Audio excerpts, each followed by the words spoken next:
시청자 여러분 안녕하십니까? KBS TV 찾아가는 명사탐방, 오늘은 최영호 남구청장님 모시고 말씀 나누겠습니다. 안녕하십니까? 네, 안녕하십니까? 우선 새해를 맞아 KBS TV 시청자와 주민들께 인사 한 말씀 부탁드립니다. 네, 한국 지역연합방송 시청자 여러분, 그리고 남구주민 여러분, 2017년 정유년 새해가 밝았습니다. 올 한 해 동안 소망하시는 모든 일 성취하시기를 진심으로 기원합니다.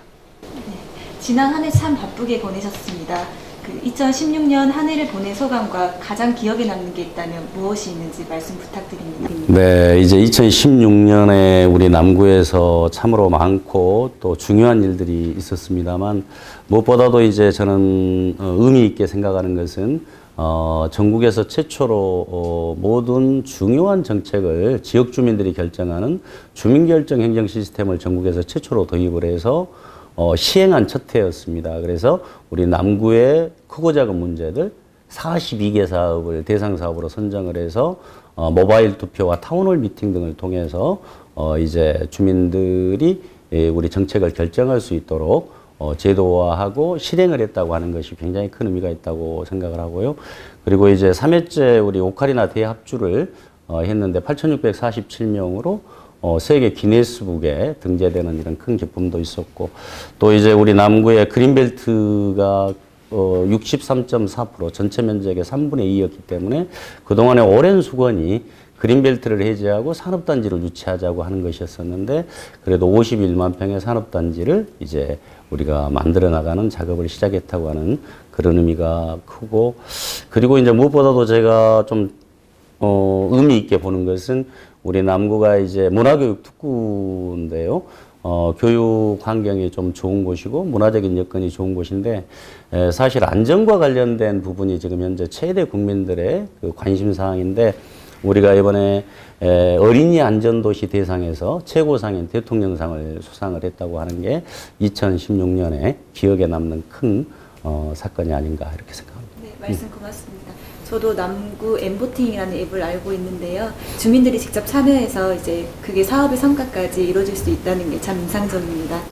지금 현재 이제 남구 엠보팅 우리 모바일 투표인단을 지금 모집을 하고 있는데 현재 한 7,400명 정도 모집이 됐습니다. 그런데 아무래도 우리 남구 주민들이 22만 명이기 때문에 그래도 한 10% 정도는 가입을 해야 이게 사실 직접 투표의 의미가 있다고 보여지기 때문에 최소 인원을 저희들은 한 2만 2천 명 정도로 확대하기 위해서 노력하고 있고, 가능하다면 우리 주민들 전체가 모바일을 가지고 계신 분들이 전체가 가입을 해 주셨으면 참으로 좋겠다. 그래서 우리 남구 주민 여러분들께서 좀 적극적으로 참여해 주셨으면 좋겠습니다. 네, 앞으로 더 많은 주민들이 참여해서 더욱 큰 성과 이루기를 기대해 보겠습니다. 네, 감사합니다.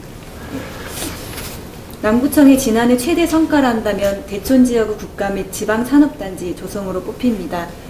현재 어떻게 진행이 되고 있습니까? 네. 우선 이제 그 대촌 지역에 이제 51만 평의 그린벨트가 해제가 돼서 사업을 진행을 하는데, 우선 이제 지난해 12월 달에 국가산단 15만 평의 착공식을 가졌습니다. 그리고 이제 지방산단 36만 평은 올해 이제 10월경에 착공을 할 계획이고요. 무엇보다도 이제 우리 대촌의 산업단지가 유치된 가장 큰 배경은 우리 광주 전남의 공동혁신도시가 지금 나주에 구축이 되어 있는데, 우리 혁신도시와 광주를 연결하는 교도보적인 의미를 크게 가지고 있다고 보여지고요. 이제 이 사업을 통해서 앞으로 특히 한전과 연관된 에너지 산업의 메카를 우리 광주 전남이 함께 구축해 가야 되고, 그 하나의 첫 출발이다. 저는 그런 점에서 의미가 있다고 보고 있습니다. 네. 청장님께서도 앞서 말씀해 주셨지만 일각에서는 광주 전남의 미래가 될 나주 혁신도시도 대천 인근에 있기 때문에 이 일대 에너지밸류와 함께 시너지 효과를 발휘할 수 있는 대규모 관광 및 산업단지 등을 조성할 필요성이 제기가 되고 있습니다. 이 부분에 대해서는 어떻게 굉장히 중요한 문제입니다. 지금 현재 이제 올해 대선이라고 하는 큰 지금 계기가 있는데, 그동안의 대통령 선거와 관련해서 우리 지역에서 만든 지역 공약들이 전부 뭐 1,000억 원짜리, 몇백억 원짜리, 사실 어떻게 보면 시도지사가 해야 될 공약을 대통령에게 요구하는 정도 수준에 머물렀습니다. 지금 현재 광주시가 다행스럽게도 지금 현재 발빠르게 움직이고는 있다고는 하지만 제가 그동안에 광주시에서 만들어 놓은 지금 대통령 공약 내용을 보면 과연 우리 광주 전남의 미래를 담보할 수 있을 정도의 또는 변화시킬 수 있을 정도의 큰 프로젝트가 있느냐?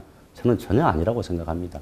그래서 제가 그동안에 끊임없이 제안했던 게 영산강을 활용한 개발 계획입니다. 전 세계가 지금 현재 큰 강을 배경으로 또 항만을 배경으로 국가의 미래를 개척해 가고 있는데 우리 지역도 이제는 예전에 MB가 이명박 정부에서 4대강 사업을 했기 때문에 무조건 4대강 사업을 반대하는 게 아니라 그 갖춰진 인프라를 활용해서 어떻게 미래를 만들어갈 것인지를 고민해야 될 거라고 생각합니다. 그런 점에서 이미 부산은 친수구역 특별법에 의해서 부산 김해평야에 강서구 김해평야에 360만 평 5조 5천억짜리 사업을 수자원공사가 80%를 투자하고 부산 도시공사가 20%를 투자해서 2012년도부터 사업을 진행하고 있습니다. 그래서 부산의 새로운 동력을 그곳에서 창출하려고 지금 하고 있는데 진행하고 있는데 수자원공사가 4대강과 관련된 사업을 하는데 낙동강만 해주니까 미안하잖아요. 그러니까 우리 영산강에도 112억짜리 사업을 하겠다고 지금 발표를 했습니다. 우리 지역에서는 이것에 대해서 전혀 문제의식을 갖지 않는다고 하는 것이 저로서는 너무나 기가 막힐 일이다. 그래서 저는 구청장이 그런 대형 프로젝트를 진행하기가 어렵기 때문에 강주시와 전남도에 끊임없이 요청을 했습니다. 안 해주니까 제가 이번 대선을 통해서 공약을 만들어서 진행을 해가고자 하는 건데 지금 현재 새로운 사업을 구상을 해가지고 진행을 한다? 우리 지금 지역적 여건으로 정말 힘든 일인데 이 사업은 이미 부산에서 진행을 하고 있는 사업을 우리 지역에 연계해서 하는 거기 때문에 정말로 명분도 있고 가능성도 매우 높은 공약인데 이걸 채택을 안 해주니 제가 정말 너무 힘든데 사실 우리가 이런 일들을 간과하다 보니까 어떤 문제가 생기느냐 하면은 지금 조선시대 농경사회 때는 영원한 간의 인구가 거의 비슷했다고 합니다. 최초로 1913년에 한일합방이 이루어지면서 일제 식민체하에서 맨 처음 인구 센서스를 일본 사람들에 의해서 했는데 그때 우리가 영남에 비해서 인구가 40만이 적었습니다. 현재 영원한 간의 인구는 영남은 1327만 명입니다. 우리 호남은 527만 명입니다. 800만 명 차이가 나는데 더 기가 막힐 일은 우리 절반밖에 안 됐던 충청권에도 우리는 인구를 추월당한 지금 상황입니다. 근데 사람이 가장 살기 좋은 여건을 갖췄느냐 마느냐의 기준은 경제나 사회나 모든 영역을 놓고 볼 때 인구라고 하는 기준이 가장 중요한 척도인데 우리는 이미 영남과 호남 간의 격차가 800만 명 이상으로 벌어지면서 과연 영남 사람들이 우리 호남을 경쟁 상대로 생각하겠습니까? 그런데 이런 사업들을 우리는 전부 무시하고 가기 때문에 그러니까 그 격차를 좁힐 수가 없는 것입니다. 그래서 현재 광주시에서 지금 대선 공약으로 내세우고 있는 최고의 지금 그 공약 내용 보니까 한 1조 7천억짜리 얘기를 하고 있던데 그건 완전히 무에서 유를 창조해야 되는 그런 상황이기 때문에 이게 필공짜 공약이 될 가능성이 매우 높습니다. 그러나 우리 남구가 제안하는 승촌보 친수구역 개발 사업은 이미 말씀드린 대로 부산에서 진행하고 있는 사업이고 광주 전남이 상생할 수 있는 가장 좋은 사업입니다. 그래서 한전에 우리가 혁신도시가 입주하면서 한전과 연관된 기업을 500개를 유치하겠다고 공언을 하고 있는데 한전에서는 우리 지역에서는 서로 광주와 전남이 싸우고 있습니다. 접경 지점에 우리가 공동 혁신도시를 구축한 정신을 살려서 접경 지점에 이를테면 우리가 300만 평을 개발하면 전남 땅 150만 평, 강주 땅 150만 평을 통해서 얼마든지 상생 발전해 갈 수 있는 현실 타당한 공약을 만들 수가 있는데 이걸 외면한다는 것이죠. 그래서 이건 절대 우리 시민의 힘으로 반드시 이런 사업들을 만들어 가야 되겠다. 그래서 지금 우리 구청에서 제안하고 있는 사업은 한 4조 이상의 지금 그 종합 프로젝트를 지금 제안하고 있는 것인데요. 이제 이런 부분들이 우리 시민들의 힘으로써 만들어져 가지 않는다면 과연 우리 강주 전남의 미래가 있겠느냐. 하는 점을 저는 분명히 말씀드리고 반드시 이번 대선을 통해서 이 공약이 관철되어야 한다. 저는 그렇게 생각을 합니다. 네, 또 구도심 도시재생사업과 백운광장 활성화를 위한 옛 보훈병원 일대 종합개발도 활발하게 추진되고 있는 걸로 알고 있습니다. 이건 어떻게 진행되고 있는지 말씀 부탁드립니다. 네, 사실 이제 우리 남구는 인구가 22만인데 가장 필요한 문화시설이라 할 수 있는 백화점도 없습니다. 아울렛도 없습니다. 영화관도 없습니다. 애식장도 없습니다. 그래서 정말 어떻게 보면 인구 규모에 비해서 도시 기반 시설이 너무 취약하기 때문에 제가 이제 청사를 이전하면서부터 백운광장에 뭔가 이런 집적화된 문화시설을 확충을 해야 되겠다고 하는 계획을 이미 한 5년 전부터 계획을 진행을 해서 구보훈청 보훈병원 이론을 우리 남구청에서 8,700평을 지금 확보를 했습니다. 도심 지역에서 8,700평은 굉장히 큰 규모죠. 그러면 이곳을 이제 개발을 할 계획으로 처음에 저희들은 이 땅을 매입을 하고 계획을 추진을 해왔는데 중요한 문제가 이제 우리가 주민결정 행정 시스템을 도입을 했는데 이거를 개발하는 것이 타당한 건지 아니면은 기존에 매입은 했지만 이걸 재매각하는 게 타당한 것인지 또는 제3의 용도로 쓰는 것이 중요한 것인지는 주민이 결정할 수 있도록 해줘야 되겠다. 이렇게 생각을 해서 그 이전에 우리가 개발을 목표로 했던 부분들을 일단 처리를 하고 지금 주민들에게 뜻을 이제 묻는 그런 이제 절차를 진행하고 있습니다. 그래서 1차는 저희들이 완료를 했습니다만 좀 참여한 인원이 좀 적다 보니까 이제 2월 달에 집중적으로 우리가 동별 타운홀 미팅, 동 주민총회 등을 통해서 그분들의 의견을 다 수렴을 하고 또 이제 모바일 투표도 우리가 그때 1,000명 정도밖에 안 돼 있기 때문에 그 수도 다시 늘려서 많은 우리 남구 주민들의 뜻이 반영되는 쪽으로 결정을 해 나가기 위해서 지금 진행하고 있습니다. 그래서 앞으로 이제 그 결정이 되면 2월 중순경에 매각할 건지 또는 개발할 건지 제3의 용도로 사용할 것인지가 결정이 되면 바로 후속 작업에 들어가려고 하고요. 그리고 이제 우리 남구는 특히 이제 구도심이 많습니다. 우리 월산동뿐만 아니라 뭐 방림동, 양림동, 사직동, 월산 4호동, 주월 1, 2동 이런 곳들이 사실은 굉장히 이제 공동화가 되고 좀 어려움을 겪고 있기 때문에 도시재생 사업이야말로 우리 남구에 새로운 대초원의 그린벨트 해제 사업과 함께 정말 중요한 가치를 지닌 사업입니다. 그래서 우선 가장 우리 이 도시가 침체되어 있는 곳이 월산동입니다. 모든 도시 지표가. 그래서 월산동에 저희들이 도시재생 사업을 집중을 해서 190억 원 정도를 투입을 해서 지금 도시재생 사업을 진행을 하고요. 그리고 이제 우리가 큰 틀의 도시재생 사업은 우리 남구의 구도심을 관통하고 있는 게 폐선부지 지금 푸른길 공원입니다. 그래서 이 푸른길 공원을 앞으로 도시재생을 통해서 광주를 대표하는 먹거리, 즐길거리, 살거리의 명소를 만들기 위해서 지금 현재 그런 계획을 수립하고 있고요. 그 권역을 5개로 나눴습니다. 한꺼번에 다 할 수가 없기 때문에 그래서 그 5개 권역의 우선순위를 정해서 앞으로 푸른길을 정말 살아있는 시민들의 휴식 공간으로도 활용하지만 그곳을 통해서 지역 경제의 주축이 되게 하는 그런 지금 프로젝트를 남구에서는 진행을 해 나가려고 하고 있습니다.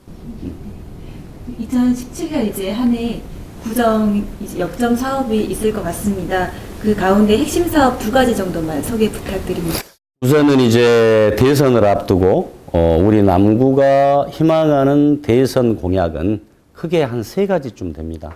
아까 말씀드렸던 승촌보 또는 영산강 친수구역 개발을 통해서 광주 전남의 상생 발전을 가져오고 우리의 미래를 개척하는 부분 하나하고 그리고 이제 양림동 역사문화마을을 우리가 정말로 대한민국을 대표하는 이런 역사문화마을로 만들어서 아시아문화전당과 연계하는 관광의 메카를 만들어야 되는데 사실 이제 근대 역사문화마을 얘기가 나와서 말씀을 드리면 가장 첫 출발은 우리 광주에서 시작을 했습니다. 근데 우리 광주의 근대 역사문화마을은 지금까지 국시비에서 250억 투자를 했습니다. 그런데 군산은 훨씬 늦게 시작했지만 670억 원을 투자를 했습니다. 대구도 우리에게 전부 배워서 갔는데 대구 근대 역사문화마을은 1,000억 원 이상을 투자를 했습니다. 그래서 우리 앞으로 광주의 양림동 근대 역사문화마을을 아시아문화전당과 연계해서 제대로 발전시켜 갈 때 비로소 우리 광주도 관광도시로서의 면모를 갖출 것이다. 그래서 그 부분에 대해서 저희들은 또 공약을 통해서 집중하려고 하고요. 그리고 이제 우리 남구의 칠석동이 조선시대 때 향약을 가장 먼저 시행했던 부용정 향약이 있습니다. 그것은 중앙대학에서 이미 가장 빠르다고 지금 얘기했던 정읍 향약보다 30년이 빠르다고 학문적으로 이미 증명이 되어 있는 사항이기 때문에 이런 이제 향약관 사업이나 또 우리 칠석의 이제 곧싸움 그리고 이제 호남학 한국진흥원도 지금 광주가 가져간다, 전남이 가져간다 지금 난리인데 이런 부분들을 저는 광주와 전남의 접경 지점에 함께 만들고 그리고 이제 저는 우리 호남 정신을 대표하는 것은 의병이라고 저는 생각을 합니다. 그래서 정말 우리 정조대왕이 호남이 관료 사회에서는 출세를 하지 못했는데 국난에 처하면은 호남 사람들이 모든 것을 버리고 국가를 지켜왔기 때문에 호남 저리록을 편찬을 명합니다. 승정원에. 그래서 호남 저리록을 정조대왕 때 만들어서 우리 고경명 선생을 비롯한 40명의 주요 인물과 우리 호남인들 1000명 이상의 기록을 지금 남겨놨는데 아마 제가 생각할 때 다른 지역에서 그런 저리록이 있었더라면 그런 저리공원이라 이런 게 수십 개쯤 저는 만들어졌을 것이다. 그래서 이것을 우리 전라도 천년사업의 중요한 테마로 다뤄서 의병정신에서 한말 의병 그리고 강주 학생 독립운동 4.19 혁명도 우리 광주가 맨 처음 시위를 했던 곳이기 때문에 4.19 혁명 5.18 60항쟁으로 이어지는 이런 우리 민족의 정신들을 담아낼 수 있는 저리공원을 저는 만들어야 된다. 다만 저리공원이라고 하는 표현이 어렵다고 한다면 현대적인 표현으로 얼마든지 우리가 학술적으로 연구해서 가능하지 않을까. 그래서 이 세 가지는 저는 반드시 우리 대선 공약으로 포함이 되고 우리 지역사회가 함께 노력해서 우리 호남의 정신을 확고하게 자리 잡게 하는 그런 계기로 삼아야 되겠다 하는 것이 올해 저희 남구청의 가장 큰 목표입니다. 네, 마지막으로 지역민들에게 하시고픈 말씀이 있으십니까? 네, 아무래도 이제 우리 그 주민들의 대표를 맡고 있는 사람들이 정말로 우리 지역에 얼마만큼 도움이 되는 일을 실천적으로 하느냐가 정말 저는 중요하다고 생각을 합니다. 그런데 아쉽게도 우리 광주시를 대표하고 있는 우리 광주 시민들의 대표가 서울 시민들이 너무 많습니다. 무슨 얘기냐? 우리 지역에서 출생해서 수도권이나 또 서울에서 출세하신 분들 당연히 우리 지역의 대표로 저는 받아들여야 된다고 생각을 합니다. 그러나 그분들을 우리 대표로 만들었을 때 반드시 전제해야 될 것은 그분들의 재산의 상당 부분은 광주 전남에 있어야 되고 또 가족은 최소한 광주에서 살아야 광주의 대표로서 인정을 받을 수 있는 건데 모든 재산과 가족은 다 서울에 있고 본인은 이를테면 광주에 월세 살거나 전세를 살고 있는 상황에서 과연 광주를 대변하고 우리 지역의 이익을 대변할 수 있는 거냐. 지역경제 활성화 얘기하지만 과연 우리의 대표님들이 광주에서 양말 한 켤레 사는 분들이 몇 분이나 계실 것이냐. 그리고 실질적으로 그 지역을 발전시킴으로써 땅값이라든지 그 지역이 발전해 가면서 해야 되는데 아무래도 상대적으로 그렇게 되면 수도권 쪽 땅값이 떨어지기 때문에 과연 그분들이 지역 균형 발전 내세우는 그 공약은 하고 말씀은 하시지만 실질적으로 그것을 정책적으로 연결하는 부분에 대해서 얼마만큼 모범을 보이고 있느냐. 그래서 저는 좀 앞으로 우리 지역을 대표하는 분들을 선출을 할 때 제가 토박이론을 주장하는 게 아니라 적어도 우리의 대표가 되실 분들은 우리와 함께 광주에서 살고 광주에 어느 정도의 재산은 있어야 한다. 그래야지 내 재산을 늘리기 위해서 노력하는 것이지 내 재산은 수도권 서울에 다 있는데 우리 지역이 발전되면 상대적으로 수도권의 땅값이 떨어지게 돼 있어요. 그래서 이런 부분들을 우리가 좀 더 고민하고 이제 우리 광주를 대표하는 분들은 철저히 광주 시민이 되도록 하는 이런 노력을 우리 시민운동 차원으로 좀 확산시켰으면 좋겠다 하는 말씀을 드리고 싶습니다. 네, 말씀 잘 들었습니다. 바쁘신 와중에도 인터뷰에 응해주셔서 고맙습니다. 네, 새해 복 많이 받으십시오. 지금까지 최용호 남구청장님을 모시고 말씀 나눴습니다. 시청해주신 여러분 고맙습니다. 다음 시간에 다시 뵙겠습니다.